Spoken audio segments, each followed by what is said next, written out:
वेळ आली. शिष्याला गुरुला शरण जावं, भक्तांना देवाला शरण जावं, लेकरांना मायबापाला शरण जावं आणि जीवानं भगवंताला शरण जावं. नवऱ्यानं बायकोला नवऱ्यानं बायकोला शरण जायची वेळ आली. आता जाते का ना जात्या नवऱ्यानं बायको पहिला काळ राहिलेला नाही, कारण का आता समाजीच पंचायती आहे आणि तिला शरण ये म्हणल्यावर ती येईल का? ती लगेच म्हणती जर तुझं डोरलं तुझं माझं सर्व निघाली का.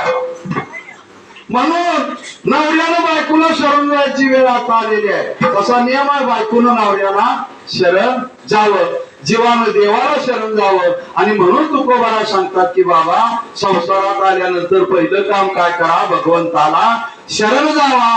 शरण गेल्यानं काय होतं तर भगवंत अर्जुनाला सांगतात, काय सांगतात, जो मदानन्य शरण तयाचे मी चुकवी जन्म मरण म्हणून शरण्या शरण्य मजरे का.